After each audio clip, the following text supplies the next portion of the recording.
Fashion can be fickle. When clothes maker Cooneen Watson Stone set their sights on a large and lucrative military clothing contract in 2004, their aim was to keep the Fermanagh rag trade afloat. No longer fashion followers, Eugene Greene's company today produce 250 items of high-tech military and combat clothing. Well, anyone that knows the high street and supplying the high street retailers will know that the challenges are huge. It's a market that there isn't an awful lot of loyalty in. It's a market that's constantly changing. And it leaves you that you are very exposed to the whims of fashion and indeed the whims of the economic situation at that point in time. Therefore, I felt that it was very important that we had more strings to our bow than just that particular one. I think clothing in Ireland has a real future. But people have got to be very selective about what parts of the clothing supply chain that they are involved in. From our perspective, I mean, we have just under 25 people here running a business of just under £30 million sterling turnover. The reason for that is we keep the technical aspects of the business, the design of the business, the research and development, the administration and the warehousing, we keep it all here. However, all the manufacturing is done in the Far East, and I think that's the key, and that's the way to succeed in clothing for an Irish company going forward. I mean, the world is a very, very small place now. They don't have all the answers, as we don't have all the answers. And I think the blend of our technical ability, our design ability, allied to their expertise in manufacturing and sourcing, I think is an ideal mix.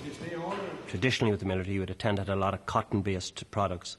But now people more and more, including the actual end users, are looking for products that perform well in hot climates, such as high-wicking materials that wick away sweat and manage sweat, to products which prevent mosquito attack, that present UV. So all of these type of things are now more and more required of the modern manufacturer.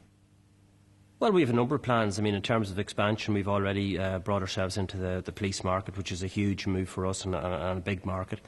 We're already in discussions with a number of the Middle East military defences. Indeed, within our own remit, we have recently contested tenders for clothing in the Irish Republic with the Office of Public Works for the Gardaí, Irish Army and Prison Service. I mean, there's enough to be going out there for the next 5 or 10 years. There's enormous challenges, I mean, and these come and go. I mean, the challenges that we have now today will be represented by other factors in another 3 or 4 or 5 years' time. And it's the creative companies with creative managers who you will tend to find overcome those problems better than the people who sit back and just moan about them.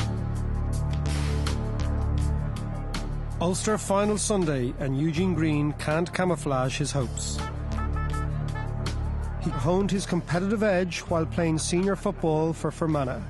But when the business took off, the football had to be sidelined. Well, having been involved in football for many years, both with the club team and also with the Fermanagh team, both at minor, under 21 and senior, it's great to be back here in an Ulster final again. There are many similarities in business and in sport. I always find it's very important to have a plan. Any plan is better than no plan, they say. And I also think it's very important to have a team ethic, whether it's in the sport or whether it's in business. I say I'm a very, very poor spectator. I'm not one to be sitting beside during a match. A bit like the business approach. I get very frustrated if things aren't going right. Not being able to make the changes or make the moves that can change the course of the business or the game. Unfortunately, too competitive at times, and I have to pull back and not get too wound up in the detail of things. I mean, I put that down to his passion for the business, and I believe if you haven't a passion for your business, you're just not going to be a success.